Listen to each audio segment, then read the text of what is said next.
En esta mañana ver a todos estos rostros felices de ustedes, queridos hermanos. Saben, el libro de Apocalipsis no hay ancianos allí. Así que si ahora estamos en la era de Apocalipsis, entonces en Apocalipsis ahí no hay ancianos. ¿Entiende lo que estoy diciendo?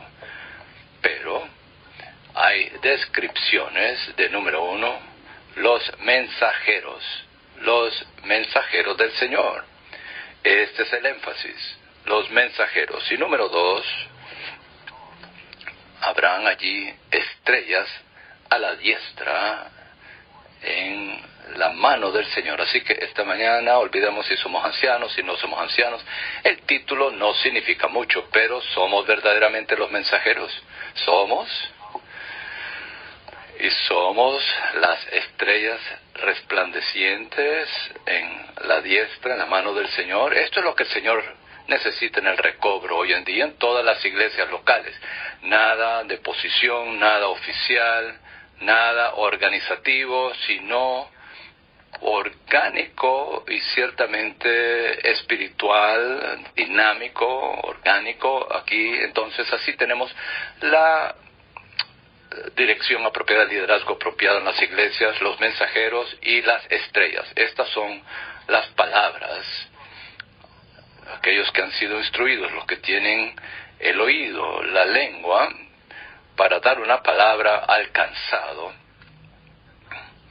en tal temporada. Y aquellos que toman la delantera para ser llenos del aceite divino, el Dios triuno, y resplandecer a fin de ser su testimonio. Incluso dar dirección a otros para que sigamos en la senda. Este es el verdadero significado de ser un anciano. Lo otro, de lo cual estoy muy contento esta mañana, que los hermanos que hablaron los últimos 6 mensajes, ellos sintieron que levantaron las pesas pesadas. Aquí no lo digo a la ligera, pero sin el compartir de los últimos 6 mensajes, sería difícil entrar en este mensaje. Y claro, en la última reunión, el hermano Ron tendrá un mensaje de conclusión muy importante a toda esta comunión con respecto a la unanimidad y aspectos cruciales del libro de Hechos. Estamos hablando aquí, hermanos, de la continuación. Veamos el título esta mañana, leo. Continuar, incluso esta primera palabra, continuar, viviendo en la historia divina dentro de la historia humana. ¿En la qué? En la continuación. Por favor, recuérdense que Hechos son 28 capítulos, pero el último capítulo no concluye, ese no es el final. Hoy en día todavía estamos en algún capítulo de Hechos después del capítulo 28 de Hechos, ¿no es así? Lo que comenzó en el libro de Hechos continúa hoy en día en un sentido muy, muy real. En la continuación del libro de Hechos,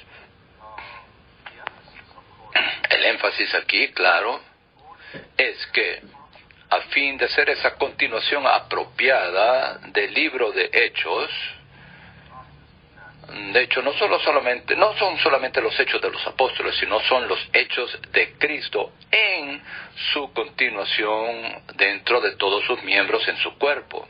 Así que debemos dar continuación, viviendo. ¿De qué manera? Vivimos en la historia divina dentro de la historia humana. Esto ha sido repetido varias veces en este entrenamiento. Estas dos historias, la historia humana, es externa, física, material, y luego está la historia divina, que es el núcleo dentro del cascarón. No es el cascarón, sino es la realidad, el núcleo dentro de esa nuez. Esa es la historia divina dentro de la historia humana. En esta continuación, hay una continuación en la cual se continúa viviendo en la historia divina. Entonces damos continuación al libro de Hechos. ¿Para qué? Con miras a la propagación y edificación de la iglesia. Esto debe estar claro. Que la iglesia se propague, que la iglesia sea edificada. ¿Cómo qué? Como manifestación corporativa de Cristo. No se olvide, el final, la meta, el objetivo, la intención de Dios al final es que Cristo sea manifestado. Pero no el Cristo individual, sino que ciertamente el Cristo corporativo, no solamente Cristo la cabeza, sino Cristo el cuerpo. Cristo con la iglesia, la cabeza con el cuerpo. Esa manifestación corporativa es lo que Dios desea. Me parece que el mejor lugar para ser impresionados, para que seamos impresionados con este asunto, es en Primera de Timoteo, capítulo 3. Pablo le dice a Timoteo: escribo para que sepas cómo uno debe conducirse en la casa de Dios, que es la iglesia del Dios viviente, columna y fundamento de la verdad. Primera de Timoteo 3:15. Y ahora versículo 16. Indiscutiblemente, grande es el misterio de la piedad. Él fue manifestado en la carne. Aquí está la palabra manifestado. Él fue manifestado en la carne, justificado en el Espíritu, visto de los ángeles, predicado entre las naciones, creído en el mundo, llevado arriba en gloria. Así que cito aquí la nota maravillosa, aquí en el versículo 16, él dice esto ayuda mucho. La última línea es a lo mejor un canto llevado arriba en gloria, un canto que a lo mejor ellos cantaban. La nota en la versión recobro dice: se refiere a la ascensión de Cristo, por lo cual fue introducido en gloria. Según la secuencia de los eventos históricos, la ascensión de Cristo ocurrió antes que Él fuera predicado entre las naciones. Sin embargo, aquí se presenta la ascensión como el último paso que Cristo dio al manifestar a Dios en la carne. Esto debe de indicar que la iglesia también es llevada a la gloria. No solamente el Cristo individual, sino el Cristo corporativo, lo cual incluye a la iglesia, nos incluye a nosotros. Por lo tanto, implica que no solo Cristo mismo como cabeza, sino también la iglesia como cuerpo, son la manifestación de Dios en la carne. ¿Qué somos, hermanos? Somos la manifestación de Dios en la carne, porque somos la continuación de Cristo, ¿no es así? Luego dice: cuando una iglesia esté bien cuidada, conforme a las instrucciones dadas en los primeros 2 capítulos, la iglesia entonces cumplirá la función de ser la casa y familia del Dios viviente para el mover de Él en la tierra, así como también la función de ser columna y fundamento que sostiene la verdad, teniendo la realidad divina de Cristo y su cuerpo como un testimonio para el mundo. Entonces, la iglesia viene a ser la continuación de Cristo como manifestación de Dios en la carne. Leo esto nuevamente. Entonces, la iglesia viene a ser la continuación de Cristo como manifestación de Dios en la carne. Este es el gran misterio de la piedad. Cristo expresado en el vivir de la iglesia como manifestación de Dios en la carne. Para que Dios gane tal manifestación, yo diría, Esto es sencillamente la historia divina. En esta mañana cantamos el himno 93, yo diría, en la mayoría de las iglesias debería ser de los himnos el número del 1 al 10, número 5, incluso que cantemos en la mesa del Señor, de los mejores himnos, de los mejores 10 o 5 himnos. Este himno, el himno 93, con 4 estrofas, yo diría, este himno nos presenta la historia divina, en la historia humana, dentro de un himno. ¿Me entiende lo que estoy diciendo? Dice, en el seno del Dios Padre, antes de la creación. Esto comenzó en la eternidad pasada.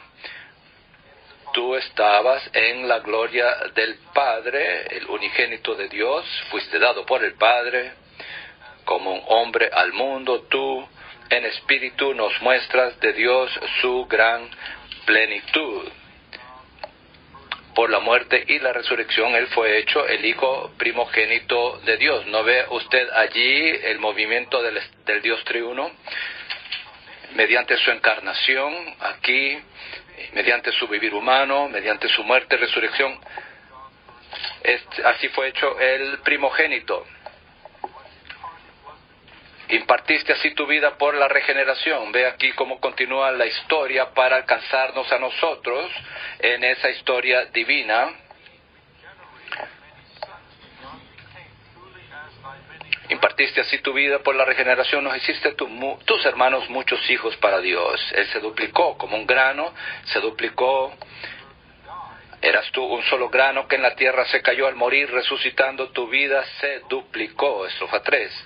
Somos hoy los muchos granos, amasados en un pan, a tu plenitud llegamos para tu expresión mostrar, para proclamar toda tu plenitud. No solamente Cristo era la plenitud de Dios, sino que ahora nosotros hemos llegado a ser la plenitud de Dios, parte de esa plenitud de Dios en la tierra.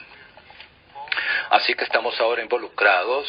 Este himno nos incluye a nosotros. Somos parte de esta historia divina.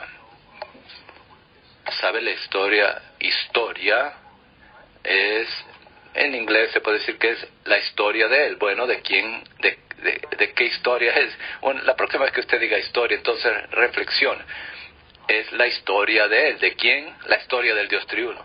De hecho, no hay ninguna otra historia que tenga valor o significado alguno, sino la historia del Dios triuno. Este universo tiene que ver con la historia del Dios triuno, Padre, Hijo y Espíritu. Finalmente, incluso después de todos los procesos y su consumación, este Dios triuno nos alcanzó, y ahora por medio de la redención, la regeneración, entonces ahora nosotros somos participantes de la naturaleza divina y somos aquellos que poseemos su vida. Nosotros llegamos a ser iguales a Él en vida y naturaleza, mas no en la deidad. Así que nosotros llegamos a ser parte de la historia de este Dios en un sentido maravilloso. Estrofa 4. Himno 93, somos tu expresión, tu cuerpo, plenitud y habitación, tu excedente y tu novia como tu total reproducción, como aumento de tu vida somos tu propagación. Eres tú, nuestra cabeza, somos tu continuación. Uno contigo, nuestra cabeza gloriosa. Aquí, Él para siempre permanecerá, estará allí, morará allí en los cielos nuevos y la tierra nueva. Estaremos casados al Espíritu, seremos la novia, la esposa, y para siempre moraremos con Él uno, con este Dios triuno, incluso incorporados a Él, Él y nosotros, nosotros en Él, plenamente uno con Él por la eternidad. Esto es Hechos, este es el libro de Hechos. Y ahora estamos dando continuación a esta historia. Sí, hay muchas cosas de las cuales podemos hablar en la historia humana, incluso lo que está ocurriendo frente a nuestros ojos en el mundo ahora mismo. Pero lo importante no es eso. Eso simplemente es recipiente. Verdaderamente la historia divina, lo que está ocurriendo, está aquí en este mismo cuarto. La verdadera historia que está ocurriendo, sucediendo, está en la vida de iglesia. La verdadera historia que está ocurriendo está dentro de nosotros, quienes somos los que dan continuación, quienes continuamos viviendo a este Cristo, quienes vivimos la vida que Cristo vivió a fin de expresar a Dios mismo. Muy bien, tenemos un bosquejo, un mensaje maravilloso con 8 puntos sólidos que nos presenta la revelación del libro de Hechos, es decir, un grupo de personas extraordinarias, inusuales, sobresalientes, y nosotros somos ese grupo de personas, somos parte de ese grupo de personas, y estos 8 puntos aquí mencionados se nos dice quiénes eran, cómo vivieron, cómo trabajaron, cómo actuaron, cómo ellos llegaron a ser esa continuación, cómo ellos llegaron a ser la continuación de Cristo. Así que cada punto es importante, no tenemos todo el tiempo, así que tendré que enfatizar algunos puntos que son más la carga dentro de mi corazón y no enfatizaré otros aspectos, pero eso está bien, no hay problema. Tenemos que regresar y tomar este bosquejo y entrar en todos estos puntos nuevamente una y otra vez. Punto número 1. El libro de Hechos revela un grupo de personas que viven en la historia divina dentro de la historia humana como Dios en funciones. El libro de Hechos. Este libro trata sobre los hechos de Dios, los hechos de Cristo. También nos revela ciertamente los hechos de los apóstoles e incluso los hechos de todos los miembros de Cristo, todos los discípulos. Y estas personas, este grupo de personas, son al presente Dios en funciones. Aquí el hermano Lee, me parece que en el estudio Vida de Samuel, me parece, Dios en funciones. Esto se ve en Samuel, es un título sobresaliente, impresionante. No solamente somos Dios en vida y en naturaleza, sino que somos Dios en funciones. Somos uno con Dios en sus funciones. Nuestras acciones, nuestra función es la función de Él. La función de Él es nuestra función. Ellos han llegado a ser Dios en vida y naturaleza, en expresión, y también en función. En función también. Somos iguales a Dios, mas no en la deidad. Y el libro de Hechos nos revela esto. Somos uno con Dios en función. Y todos estos hechos en unidad con Dios, este Dios en funciones corporativo hoy en día es para algo. Tiene una meta, tiene por finalidad la propagación y edificación de la iglesia como manifestación corporativa de Cristo.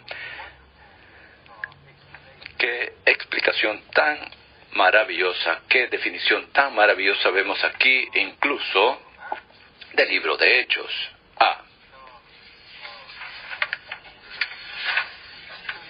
En la primera proclamación que Pedro hace del Evangelio en el libro de Hechos, él citó del libro de Joel. Todos sabemos eso, el cual revela la historia intrínseca y divina que se encuentra dentro de la historia externa y humana. En Joel no hay tiempo, pero Pedro nos habla primeramente por el lado de la historia humana externa. Hay 4 tipos de langostas. Si se recuerda, la langosta que corta, la langosta que pulula, la langosta que lame y finalmente la langosta que consume. Joel 1:4, que nos presenta los 4 imperios en la historia humana. Y de hecho todavía estamos en la historia humana humana, todavía estamos en el Imperio Romano, que se refiere aquí a la langosta que consume. Todavía en la historia humana somos parte de ese imperio, el Imperio Romano. Pero todo esto tiene que ver con la historia humana externa, pero hay una historia interna de la cual Joel habla dentro del capítulo 2. Las langostas están en el capítulo 1 de Joel, pero en Joel 2 está la historia divina. Y aquí Joel dice: y después de esto derramaré mi espíritu sobre toda carne. Amén. Esta es la historia divina. El Imperio Romano con tantas cosas, en el mar Mediterráneo, todo ese tipo de cosas. El comienzo del Imperio Romano será unos 600 años antes de Cristo, por allí. Bueno, ahora estamos aquí, ya después, 26 siglos después, el Señor levantó ese imperio, incluso muchas cosas, incluso esta ejecución, la pena de muerte, que la crucifixión fue inventado por el Imperio Romano. Y todas las calles, y un solo idioma, y las rutas marinas, bueno, todo esto fue la preparación. Fue una preparación externa en la historia humana a fin de que la historia interna divina pudiera proceder, continuar. Es allí cuando Cristo fue encarnado. Este es un paso principal en la historia divina. Joel habla acerca de esto. Dice, después de esto derramaré mi espíritu sobre toda carne.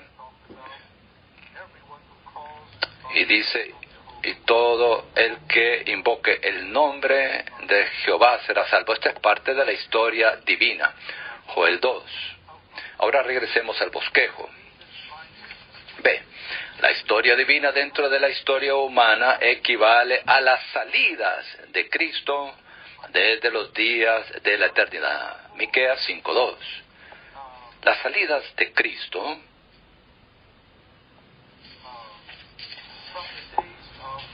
desde los días de la eternidad.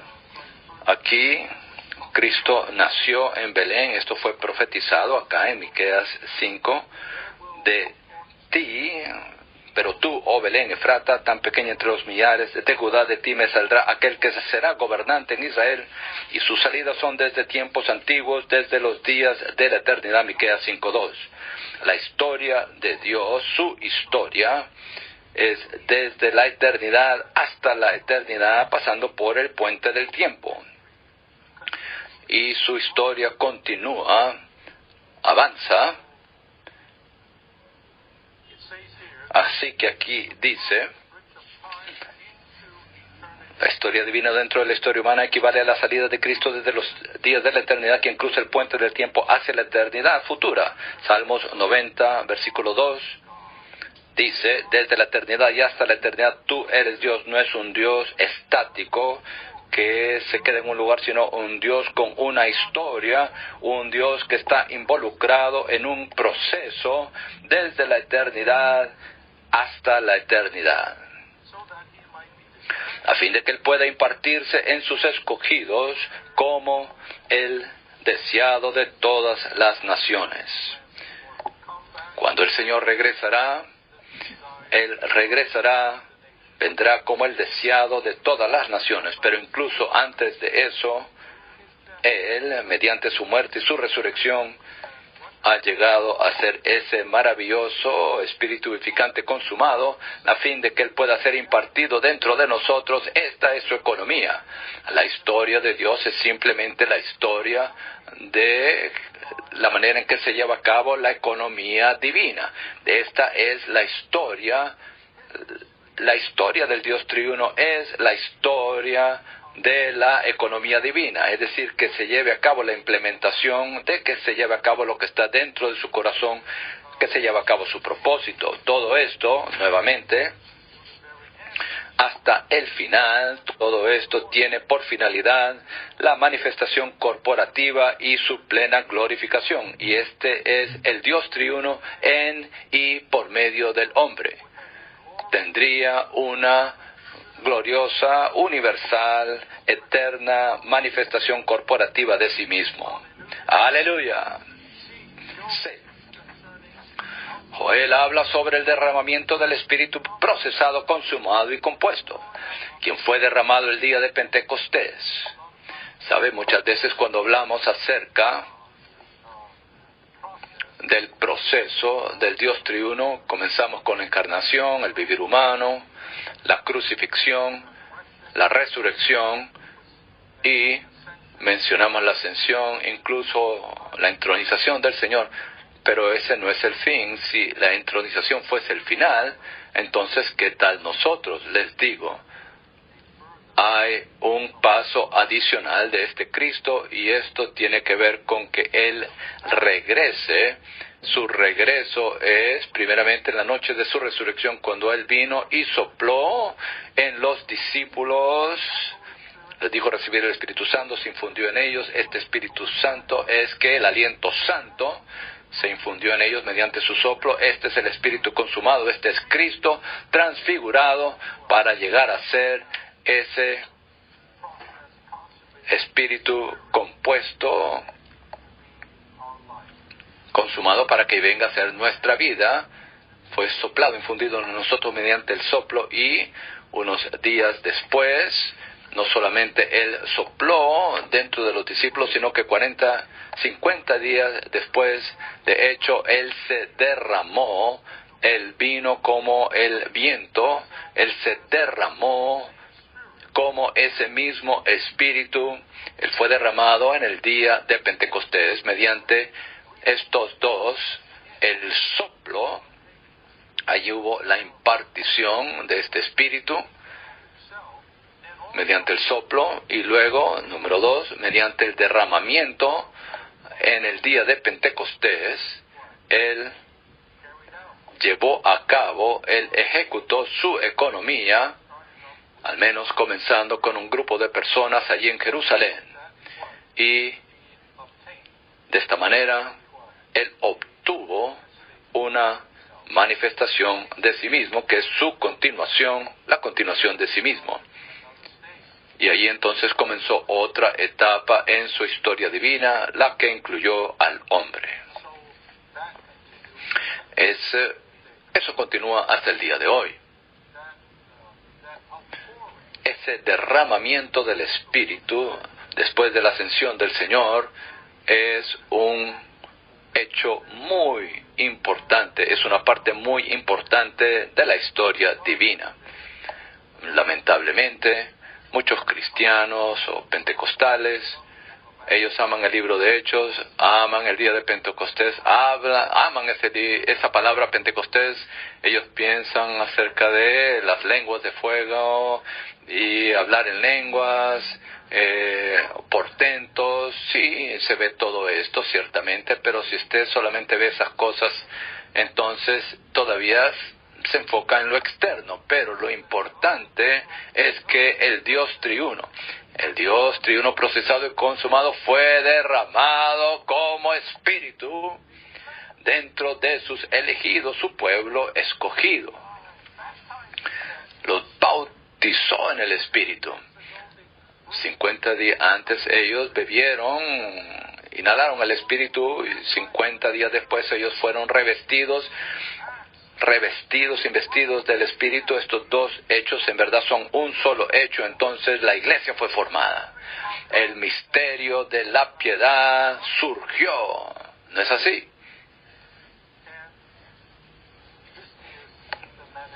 Esta es la manifestación de Cristo en la tierra. ¿No es esto emocionante? ¿No es esto emocionante? Este es el comienzo del libro de Hechos. Y esto continúa, no solamente por 28 capítulos, sino que incluso hasta el día de hoy, hasta el día presente. Punto romano 2. Este es un punto importante. Punto romano importante. El libro de Hechos, punto romano 2, el libro de Hechos revela a un grupo de personas que, ahora voy a pasar un poquito más de tiempo aquí, en este punto romano.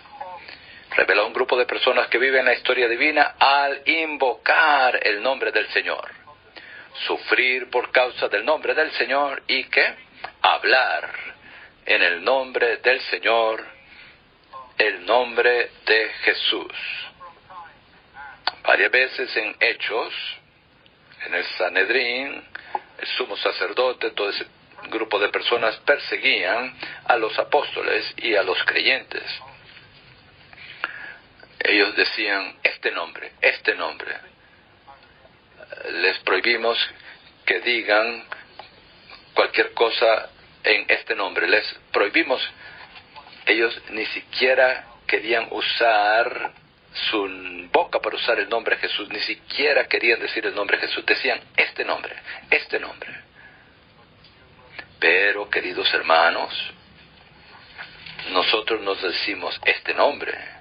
Nosotros decimos Jesús. Señor Jesús. No es este nombre. Más bien, el nombre de Jesús es el nombre más elevado, el nombre más glorioso, el nombre más encumbrado, el nombre victorioso de nuestro líder, de nuestro Salvador, de nuestro Cristo, el Señor. Este nombre. Este grupo de personas, usted no puede hablar acerca del libro de Hechos sin tocar el tema de invocar el nombre del Señor. No puede hacerlo. Yo sé que invocar el nombre del Señor, en cierto sentido, es una práctica. Pero en esta mañana yo quisiera decirles, hermanos, no es una mera práctica. Es un asunto de vida. ¿Puede usted vivir en esta historia divina sin invocar el nombre del Señor? Yo no puedo. Les digo, yo no puedo. Este nombre me sostiene, este nombre me guarda, este nombre me fortalece, este nombre me fortalece con poder. Este nombre me capacita para que continúe. Esto ocurre al invocar el nombre del Señor. La profecía de Joel no solamente tiene que ver con el derramamiento del Espíritu de sí mismo. La profecía de Joel también tiene que ver con nuestra parte, nuestro lado, el lado humano, en cooperación con su derramamiento. Es decir, que nosotros invocamos el nombre de Jesús a fin de que recibamos el Espíritu, que dice en Primera de Corintios al principio, capítulo 1, en esta epístola fue escrita a todos los que invocan el nombre del Señor en todo lugar. En el capítulo 12, Primera de Corintios 12, dice, ningún hombre puede decir Señor Jesús, excepto en el Espíritu Santo. ¿Qué significa esto?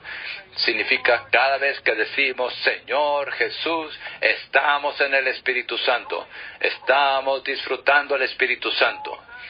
Y todo lo que está en este Espíritu Santo, todas las riquezas de Cristo, todo lo que Cristo ha pasado, todo lo que Él ha realizado, conseguido, obtenido, todo está en este Espíritu inclusivo. ¿Cómo usted tiene acceso a este Espíritu? ¿Cómo usted disfruta este Espíritu? Bueno, la manera es tan sencilla. Simplemente invoque su nombre. Y el Espíritu instantáneamente es nuestro. Hemos sido bautizados en un solo cuerpo, en un Espíritu, y hemos sido hechos. Se nos ha dado beber de este Espíritu. ¿Cómo bebemos? Hemos encontrado una manera sencilla de beber.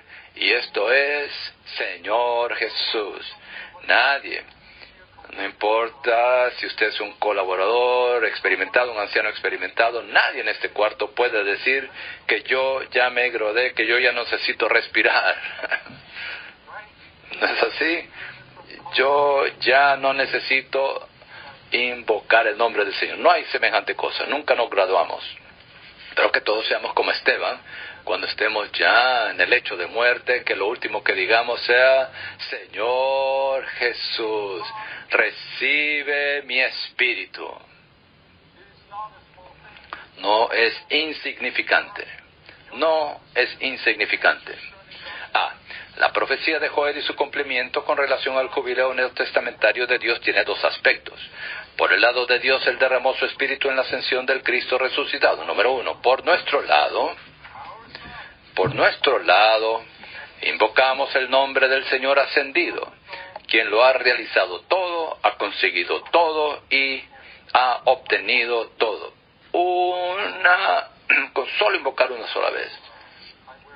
¿Sabe? Ahora tengo ayudas aquí para el oído, aunque son caros, pero no siempre son confiables. El otro día yo estaba limpiando aquí esta ayuda que tengo, aquí este aparato auditivo, y entonces después que lo puse, entonces dejó de trabajar. Cuando uno me lo puse en la oreja, así que tenía que limpiar este aparato auditivo, y entonces funcionó de nuevo. Bueno, yo estaba en el carro, mi asistente estaba ahí conmigo, y entonces había toda esta estática, había este sonido allí, me irritaba, y dije bueno, hay que arreglarlo. Él me dijo, no, préndalo de nuevo. Entonces lo hice de nuevo, lo prendí de nuevo, y entonces ya funcionó. Si el aparato auditivo suyo no funciona muy bien, préndalo de nuevo. Entonces va a eliminar toda la historia, reinicie nuevamente el aparato auditivo, simplemente diga: Señor Jesús, Señor Jesús. Elimina ahí toda la historia pasada, y entonces reinicia usted y comienza de nuevo. Esto no es rudimentario. Todos necesitamos ser como niños, ser sencillos, ser puros, ser como vírgenes junto con nuestro amado esposo. Simplemente invoque su nombre. Todo lo que necesitamos está en este nombre. En el recobro del Señor, no como movimiento, sino como realidad, necesitamos un reavivamiento con respecto a invocar el nombre del Señor. En 1994, febrero, el hermano Lee liberó la cumbre de la revelación divina. Dios se hizo hombre para que el hombre llegue a ser Dios. En julio de ese año, él dijo: yo estoy preocupado que usted ha hecho de esto un movimiento. Es decir, la cumbre lo hicimos un movimiento. Y entonces él procedió para decir que hoy en día debemos ayudar a los santos a fin de que experimenten esta cumbre de la revelación divina, a fin de que ellos tengan una vida conforme a esta cumbre de la revelación divina. Hay que ayudarles a que invoquen el nombre del Señor. Hay que ayudarles a los santos a que oren, lean la palabra. Ayudarles a los santos a que ejerciten el Espíritu. Hermanos, no hermanas, hermanos, esto es lo que necesitamos hoy en día. Yo estoy muy convencido en cuanto a esto. No que no invocamos el nombre del Señor, pero no lo invocamos como antes. No es así. No gritando, exuberantes, no. Estoy hablando acerca de el verdadero invocar el nombre. Al invocar el nombre recibimos la persona. Nuestra historia divina en medio de la historia humana es una historia de invocar el nombre del Señor para disfrutar las riquezas de Cristo, comidas a la edificación del cuerpo de Cristo como plenitud de Cristo. Que nuestra historia sea una historia de invocar el nombre del Señor. Es decir, que todo lo que hacemos, toda palabra que decimos, toda decisión que hagamos, lo hacemos invocando. Es decir, nos mantendremos adheridos a Él, no haremos nada aparte de Él. Siempre haremos todo en unidad con Él, en incorporación con Él. Y no hay mejor manera que invocar el nombre del Señor. Al principio dijeron: esta es una vana repetición. Los opositores dijeron esto. estos son cantos del lejano oriente. No, ciertamente no es así. Esto más bien es vivificante. Esta es la impartición divina que se está llevando a cabo.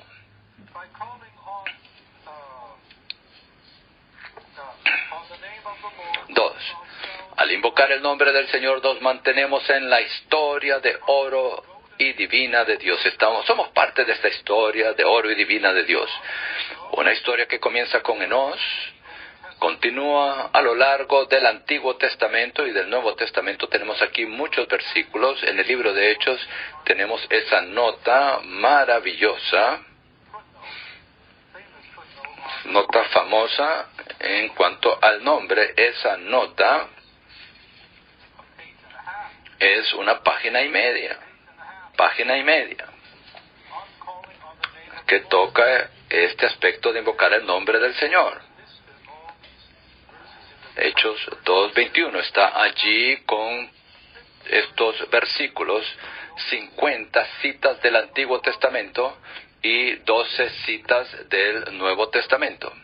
La versión recobro. Esto tiene que ver directamente con invocar, no solamente el nombre, sino más bien invocar el nombre del Señor. Y aquí lo tenemos. No tengo el tiempo, ojalá tuviera el tiempo de hablar de lo maravilloso de este nombre, las maravillas de este nombre. Lo que me recordaba aquí esta mañana con este himno maravilloso, la hermana Emmy Barber, glorioso nombre de Jesús, en tu querido nombre huyo, te alabo, por tu nombre es victoria. Bienaventurado Jesús, en tu nombre está todo lo que yo necesito. Simplemente inhalar el nombre de Jesús es beber la vida. Glorioso nombre de Jesús, los cielos y la tierra proclaman su poder, pero los pecadores perdonados son los únicos que conocen este querido, amado nombre. Jesús, Jesús, nombre tan precioso. Es una espada o ungüento en el dolor. En tu nombre vivimos y conquistamos. Bienaventurado, glorioso Señor que viene. Himno 41 en español. Muchos santos ahora están pasando por tremendo dolor. Muchos santos están pasando por tremendo dolor ahora en medio de tragedias y dificultades. Quiero decirles una palabra a los hermanos que llevan la delantera, una palabra a las iglesias y a las familias que están en este sufrimiento. No sabemos cómo dolernos juntamente con ustedes y en cierto sentido no podemos ayudarles, pero invoque el nombre del Señor Jesús. Invoque ese nombre. Aquí se nos dice que es un bálsamo en el dolor. Un bálsamo en el dolor. Himno 41. Hay veces que el dolor es insoportable, indecible. Pero hay bálsamo. No hay nada más que usted puede hacer. Ni siquiera sabe, ni siquiera cómo orar. Pero hay un nombre que usted puede susurrar, hay un nombre que usted puede proclamar, hay un nombre que usted puede inhalar. El nombre de Jesús es un bálsamo en el dolor. Y hoy en día, en todo el país, hay lugares aquí donde los santos están bajo persecución, en tribulación, se les están quitando las libertades, los derechos humanos que tienen, están bajo constante persecución. Como Pedro escribió en sus epístolas a aquellos que a los que están sufriendo, a esos creyentes judíos que estaban sufriendo, a quienes estaban bajo la disciplina de Dios, la disciplina gubernamental de Dios. Cuando usted está en ese tipo de situación, a menudo usted no sabe qué hacer. Pero este nombre está allí. Este nombre continuará allí, con gemidos que no podemos pronunciar. Bueno, podemos invocar este querido nombre. Aquí hay versículos como Deuteronomio 4:7 dice que nación grande y que tenga Dios tan cercano a ella como lo está nuestro Dios siempre que le invocamos. Deuteronomio 4:7. En esas iglesias, en este país, en tal país, santos, estos santos que están en estos otros países, tenemos un Dios que está tan cercano a nosotros. En Lamentaciones, capítulo 3, invoco tu nombre desde la fosa más profunda. Luego dice, escuchaste mi voz. ¿Qué voz es esta? Esta es la voz de aquel que invoca. No te escondas. Has oído mi voz, no escondas tu oído a mi respiro, a mi clamor. Lamentaciones 3:56. Invocar es un clamor, y Señor, tú lo has escuchado. Luego dice, te acercaste el día que te invoqué, y dijiste, no temas. Lamentaciones 3:57. Le digo a todos estos queridos, no teman. Jehová está cerca. El Señor está cerca siempre que invocamos su nombre. Isaías 55:6 dice, buscad a Jehová mientras pueda ser hallado. Invocadle en tanto que está cercano. Seamos los que invocamos, como en el libro de Hechos, no solo invocar el nombre del Señor de vez en cuando, sino que lleguemos a ser aquellos que invocan, personas que invocan continuamente. Aquel tiempo en Hechos, invocar el nombre del Señor es una señal entre los creyentes. Este es nuestra verdadera señal. Nuestra verdadera señal es Jesús. ¡Qué nombre! ¡Qué nombre!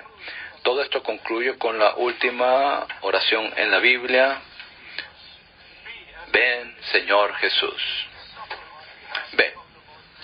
A medida que vivimos en la historia divina, sufrimos por causa del nombre del Señor dentro de la historia humana. Esto es nuestra parcela, esta es nuestra asignación.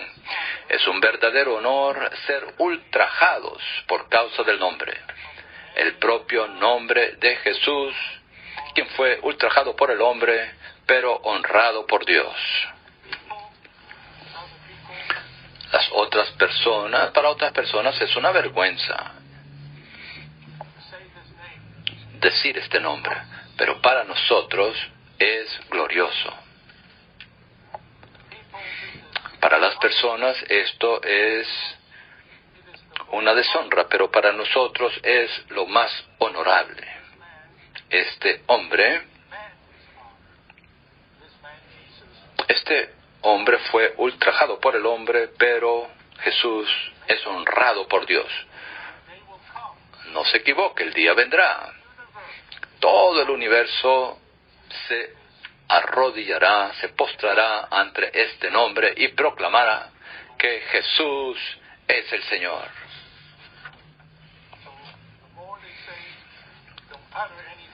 Cuanto más decían, no hablen en este nombre, más los amenazaban.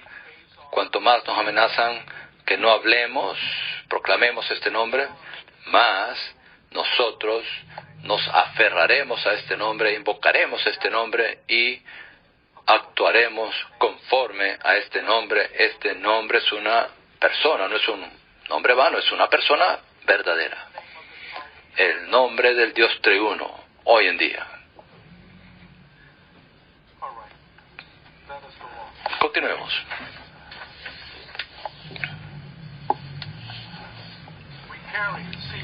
Sí.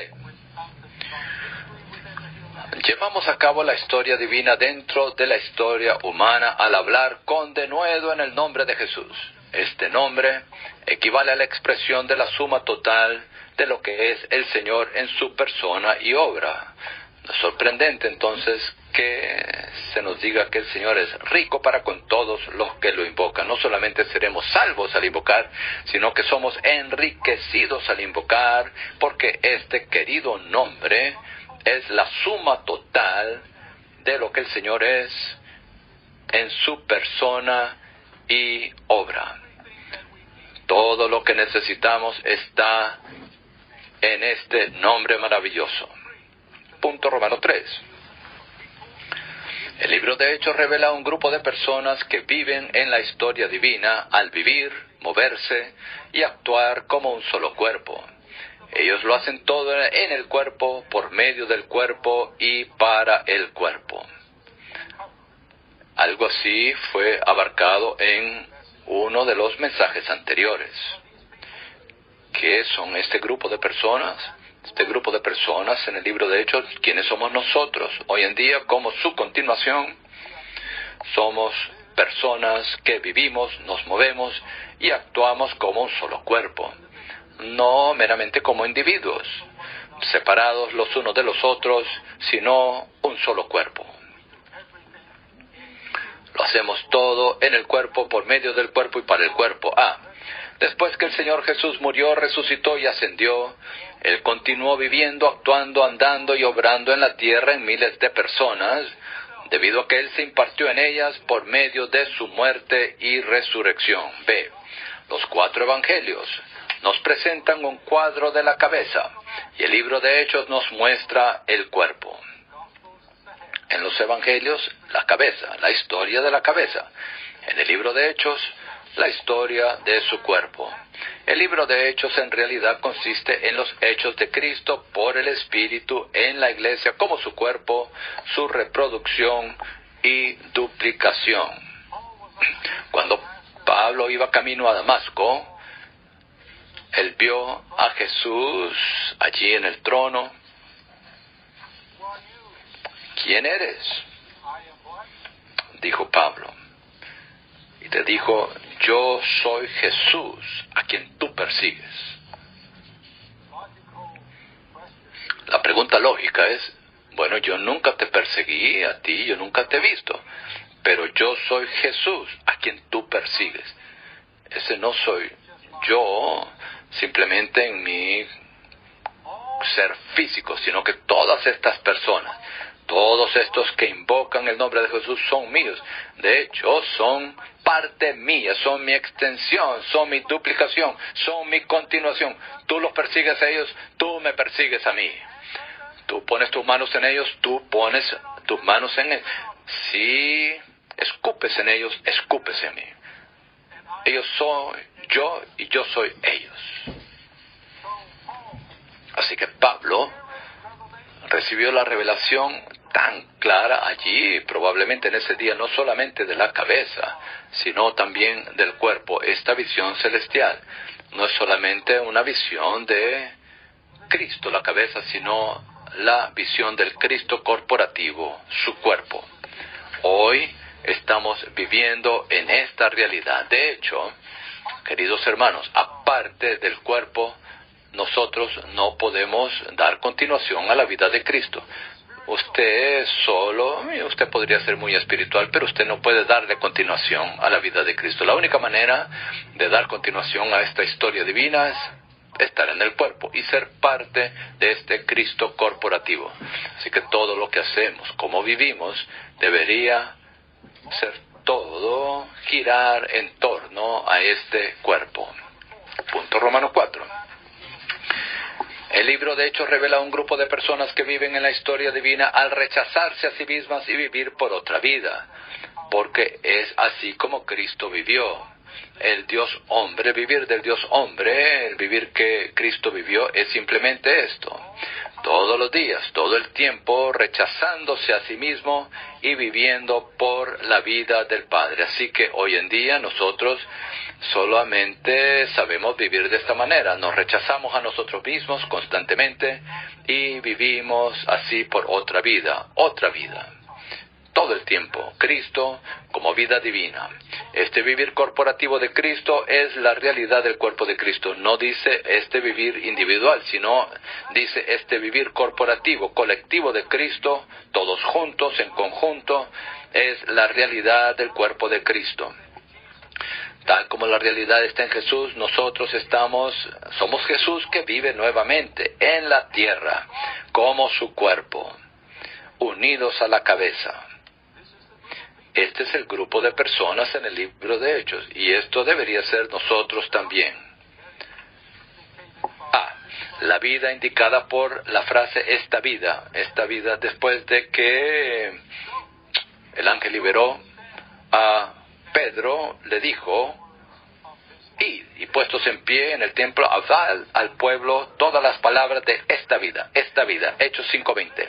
La vida indicada por la frase esta vida mencionada en Hechos 5:20 es la vida divina que Pedro predicaba, ministraba y vivía, la cual venció la persecución, las amenazas y el encarcelamiento efectuados por los líderes judíos. La vida y obra de Pedro hicieron que la vida divina fuese muy real y presente en su situación, al grado que incluso el ángel la vio y la señaló. Incluso los ángeles,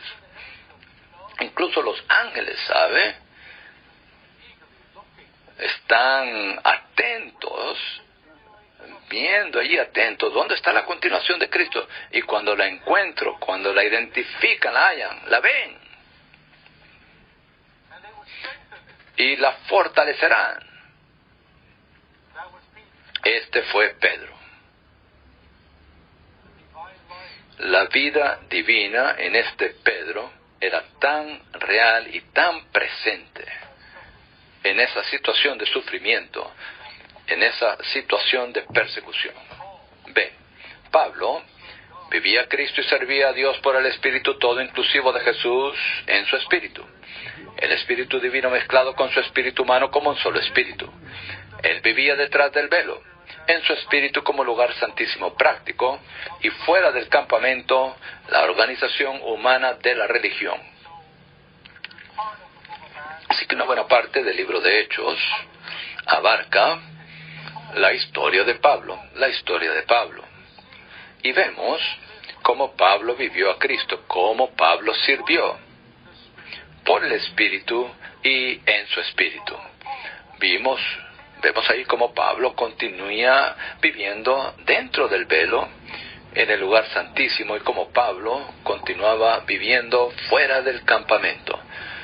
En sus días, eso era la religión judía, la religión de sus padres. Él rechazó esa religión, la organización humana de la religión. Él la rechazó. Y él servía a Dios en el Espíritu y por el Espíritu y en su Espíritu, el Espíritu mezclado. Sí. A fin de vivir en la historia divina dentro de la historia humana y por la vida divina en nuestra vida humana, necesitamos ser vasos que están abiertos al Señor, lo aman, lo reciben, son llenos de Él y permiten que Él sea todo para nosotros y haga todo en nosotros, por medio de nosotros y para nosotros. ¿No deberíamos ser nosotros esos vasos? Constantemente, regularmente. Señor, estoy aquí, no como un instrumento tuyo para llevar a cabo alguna obra o hacer algo en nombre tuyo representándote a ti, sino que soy un vaso para contenerte, soy un vaso para recibirte. Señor, después de todos estos años, todavía estoy aquí abierto a ti, abierto, estoy fresco. Hoy me abro a ti, hoy te amo, hoy te necesito. Señor, hoy lléname, hoy sé todo para mí. Es así como continuamos en la historia divina dentro de la historia humana. Punto Romanos 5. El libro de Hechos revela a un grupo de personas que viven en la historia divina al perseverar en la oración y en el ministerio de la palabra. Esto equivale a vivir en el ministerio apostólico, en coordinación con Cristo como nuestro gran sumo sacerdote en su ministerio celestial. ¿Qué es este grupo de personas? Este grupo de personas continúan perseveran en la oración, número 1, y 2, perseveran en el ministerio de la palabra. Estas dos cosas tienen que ver mucho con nosotros que tomamos la delantera en las iglesias, que estamos llevando a cabo la obra del Señor. Debemos ser aquellos que estamos cooperando, coordinando, que correspondemos al ministerio celestial de nuestro gran sumo sacerdote. Por medio de la oración ponemos nuestra mente en las cosas de arriba y llegamos a ser un reflejo del ministerio de Cristo en los cielos.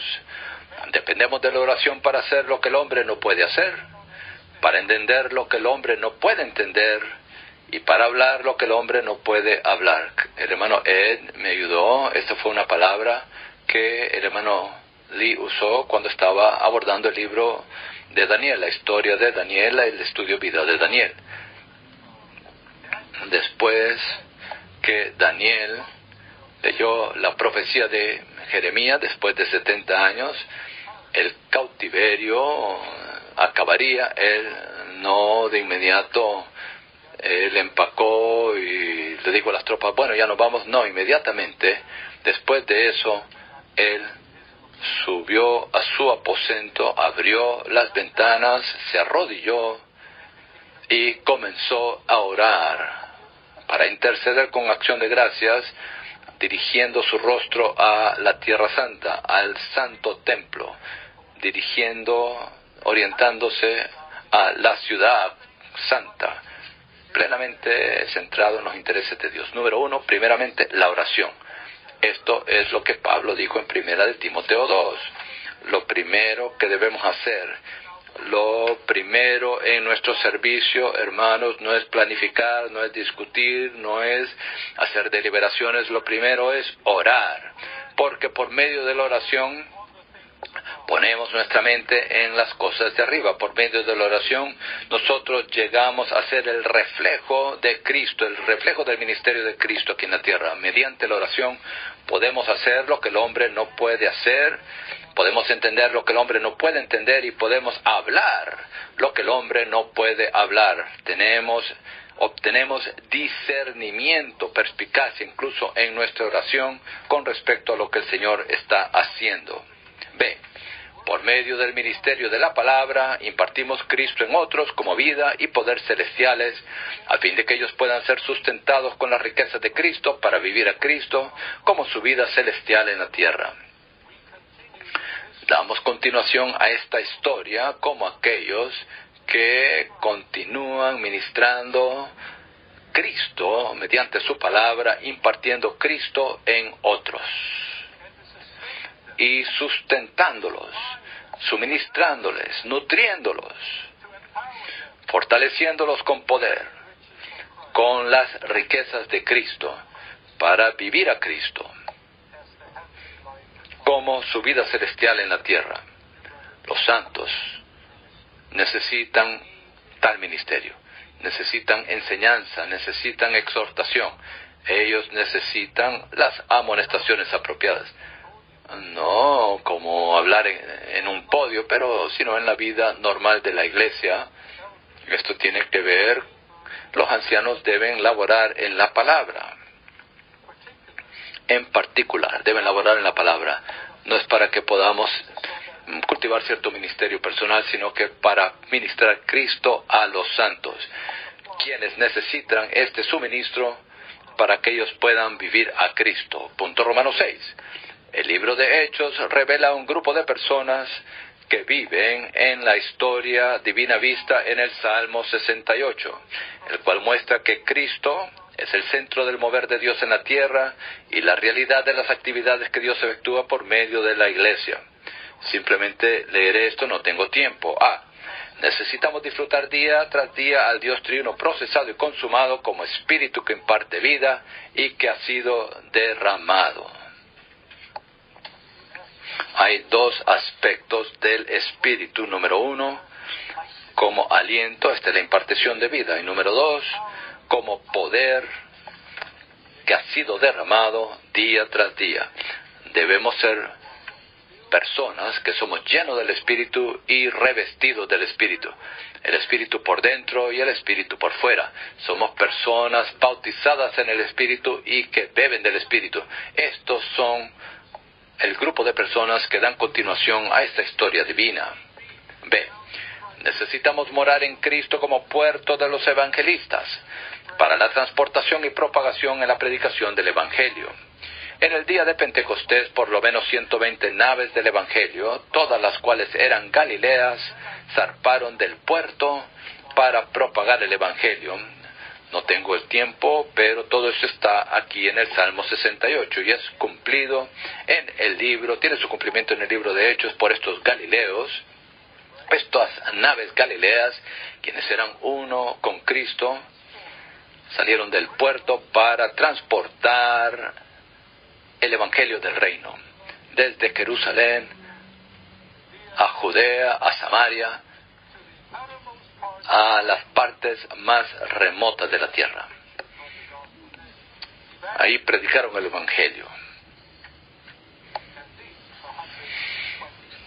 Al menos 120 naves estaban allí. Punto Romanos 7.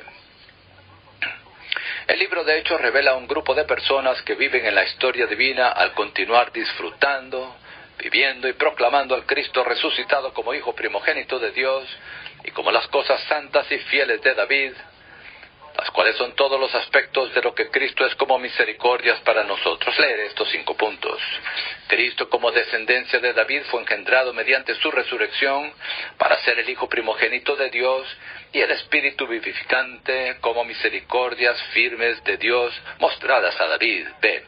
En Hechos 13:34, Pablo interpreta las misericordias firmes de Dios mencionadas en Isaías 55:3 como las cosas santas y fieles de David. Y en Hechos 13:33 y 35, él indica que estas cosas son el propio Cristo resucitado como aquel que es el Hijo primogénito de Dios y el Santo. C. Esto también lo confirma Isaías 55:4. Que revela que las misericordias firmes son Cristo mismo como testigo, líder y comandante a los pueblos. D.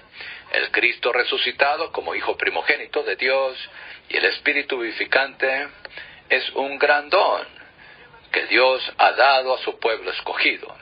Y el título de este don es Las cosas santas y fieles de David. E. El Cristo resucitado es las misericordias y bendiciones, las cosas santas y fieles, que Dios nos da como un gran don.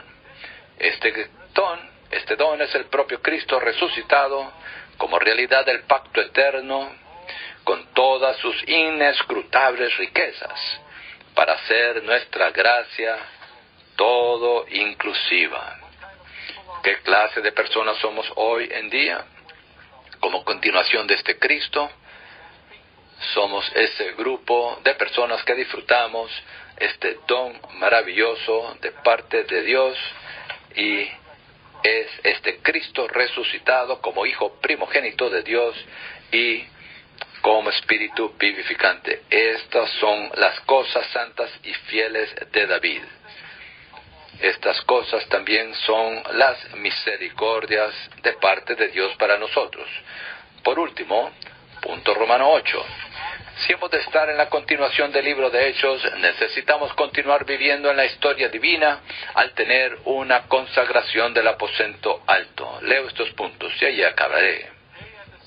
A orillas del mar, Pedro abandonó su trabajo para seguir al Señor Jesús. Él lo hizo, pero en el aposento alto, después de todo lo que Pedro pasó, incluso a negar al Señor, en el aposento alto, Pedro abandonó mucho más que eso, con esos 120 que estaban allí.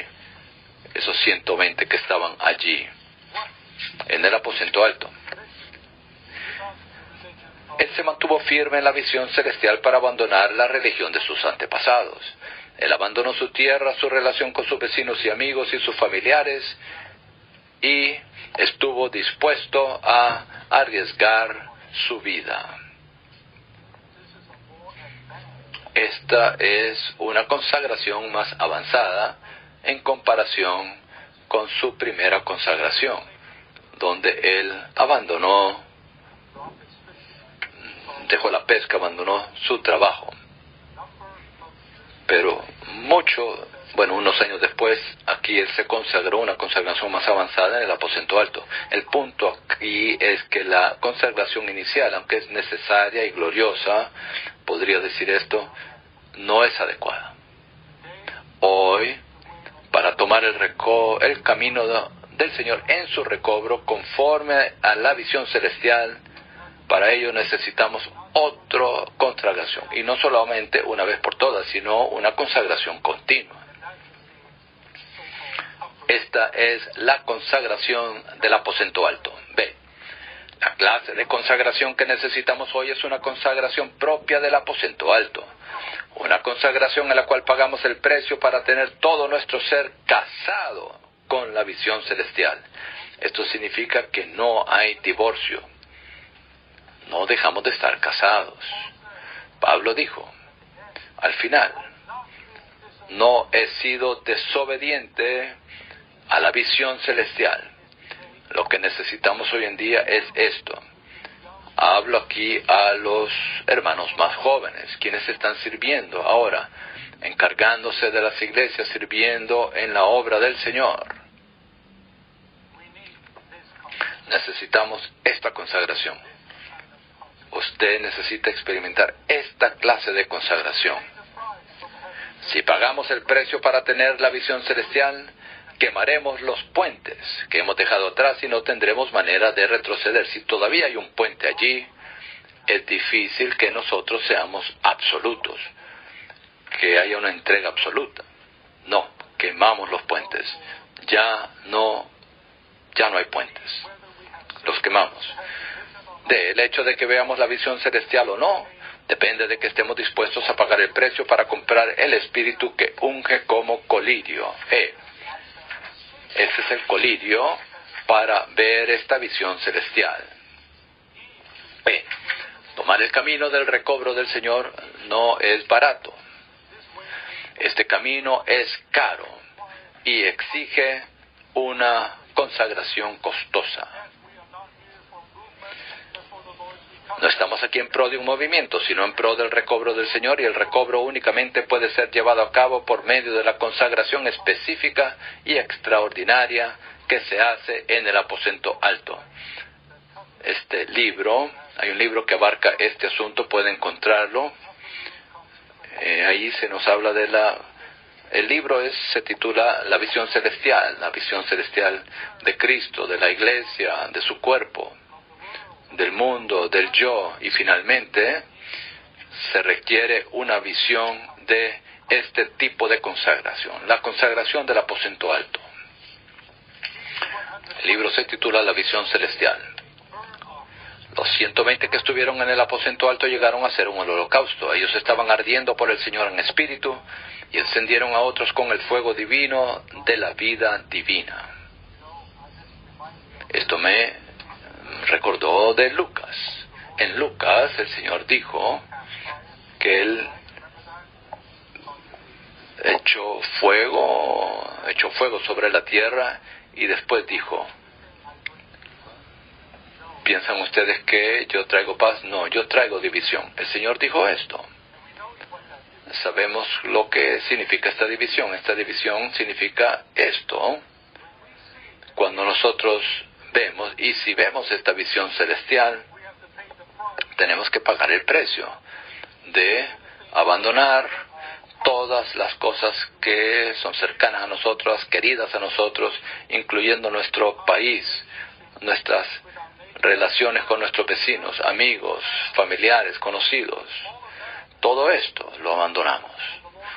Y el Señor incluso dijo que 2 estarán en contra de 3 en una familia. Padre contra hijo, madres contra los hijos, los suegros uno contra otros. No de la manera que entendemos naturalmente, sino que cuando la visión celestial viene a usted, esa visión divide,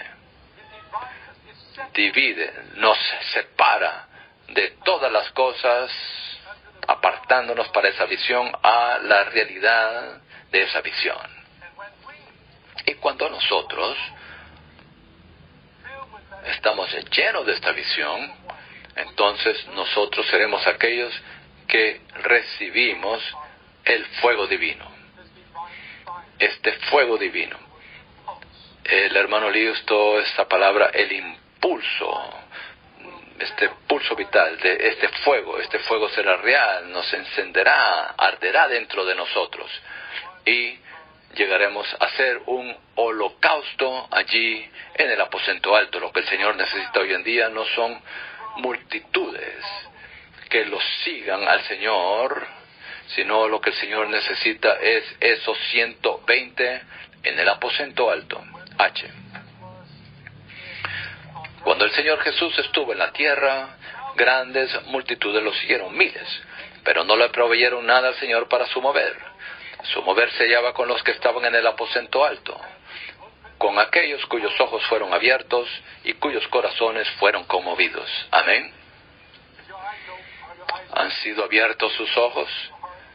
¿Ha sido conmovido su corazón? Yo declaro, yo testifico que esta es mi experiencia. Y no tengo opción alguna sino tomar este camino hasta el fin. Y es un pequeño número de personas las que trastornarán el mundo y cambiarán la era. Si hemos de estar en el aposento alto, necesitamos orar de manera específica y decir: Señor, estoy dispuesto a estar en el aposento alto para el recobro de tu testimonio. Esta clase de consagración es una consagración que cambia la era. Esta clase de consagración no es simplemente seguir al Señor y llegar a ser espirituales. Esta clase de consagración tiene que ver con el recobro del testimonio del Señor en la tierra hoy en día. Esta clase de consagración nos permitirá ser aquellos que seamos la verdadera continuación de Cristo, para su propagación, para su aumento, para su manifestación en la tierra hoy en día. Que tengamos todos esta consagración. Me detengo aquí, por favor, ore unos con otros.